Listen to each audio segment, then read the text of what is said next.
Hello everyone, welcome back to another video on my YouTube channel. My name is Oindrila. I'm a final year PhD student in environmental engineering at the University of Maryland, Baltimore County. Today's video is about a day in my life as a final year PhD student.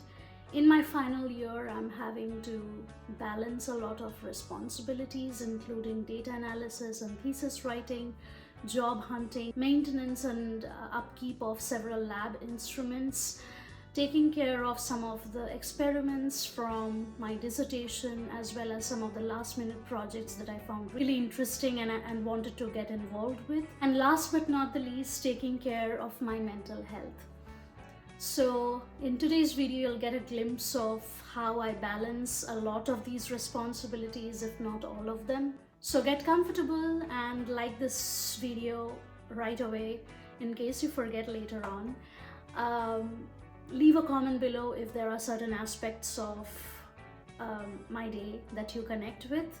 You can show your support by subscribing to the channel. That's a huge motivation to make these videos in the future. And I will see you on the other side right before we sign off. I've been reading The Artist's Way, which has been insanely popular among artists who I follow on Instagram and YouTube. It's a 12-week long program of exercises that are aimed at letting the creative energy flow among individuals.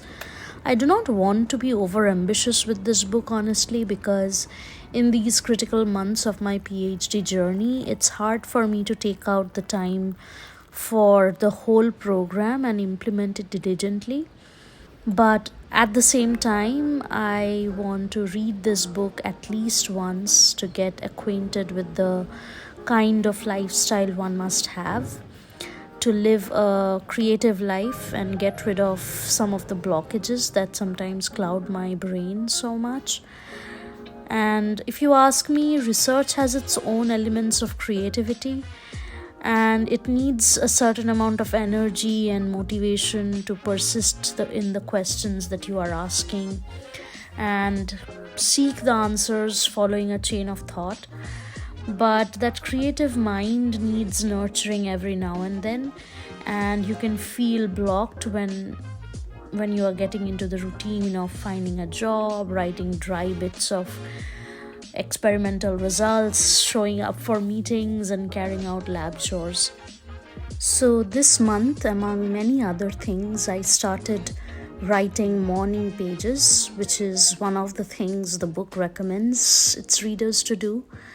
Writing 3 pages every morning without fail to get all of that negative energy down cleanses your mind and makes space for any positive energy to come in.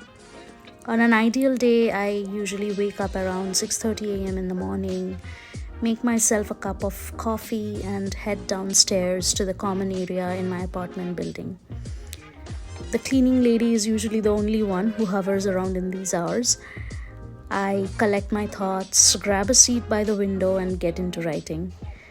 And I write anything and everything that comes to my mind, be it about the chores I did the previous day, the thoughts that crossed my mind, or an argument with a friend or a family member that I had years ago and suddenly remember for no good reason at all. I let my thoughts flow with no inhibition and without worrying about being judged. I think it's an exercise for me to not care for once. And once I'm done with my morning pages, I come upstairs and my husband and I have breakfast together.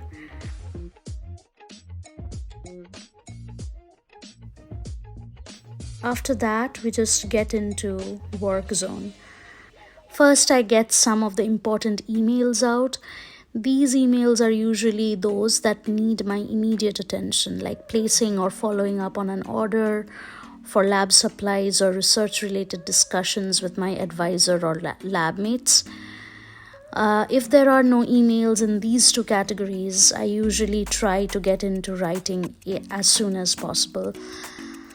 So this particular day, I was working on the methods section of one of the chapters, and I had to collect scattered information from my lab notebooks, e-notes, emails, order invoices, and other existing reports into my chapter. Other times, if I am working on, say, describing my mathematical model as a part of my method section, I end up reading multiple papers, looking at derivations, comparing derivations to make sense of all the math that I'm looking at, deriving some equations myself, and then transferring them to the final document. This process can take up to days, and oftentimes I end up being frustrated and feeling stupid because understanding all the math is often quite challenging for me. I keep wishing I took more math classes and understood better and faster. After this, I had a meeting with the author of one such paper that does a lot of mathematical modeling. This meeting would serve a dual purpose of getting to know each other and also discuss careers after PhD. So I was quite excited to talk with this person whose paper I had read. I made some meeting notes about the questions I had. We had a very productive chat about everything. She had graduated with her PhD in 2015 and was explaining how things were different back then. I was explaining how things are now, and we got to discuss at length the options of thriving in a research environment in the US as international students. I was quite tired after the meeting and had my lunch and took a quick power nap. At around 4:30, I had another meeting scheduled with a professional from another consulting firm to discuss careers and roles for early career professionals in the firm. This meeting lasted for an hour, and we had some leads to what would serve our next steps. But after this, my creative juices were running low, so I decided to stop working for that day.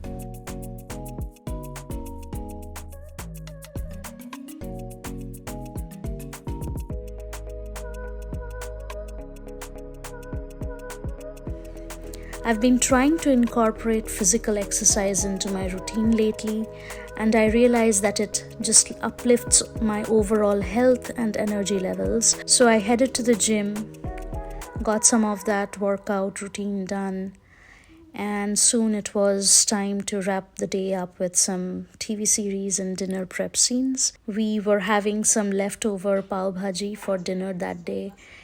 You can think of pav bhaji as a dish where you have a healthy dip made from lots of seasonal vegetables, including, say, beets, carrots, cauliflower, potatoes, peas, onions, tomatoes. You just make a puree out of the boiled vegetables, smear it in masalas, add butter, and then toast some dinner rolls with it, put some butter on it, and just have it. So yeah, that was a day in my life as a final year PhD student. I'm here to sign off, but with a quick heads up that this month there might be yet another video for you guys where I summarize how the month of January was for me, just like the December vlog that I made and posted last month. So if you haven't checked that one out, it's a fun little video that you must check out. It has a lot of travels, Christmas and New Year celebration, as well as some of the job hunting coping mechanisms. So yeah, you'll find the link in the description, and I'll see you in the next one.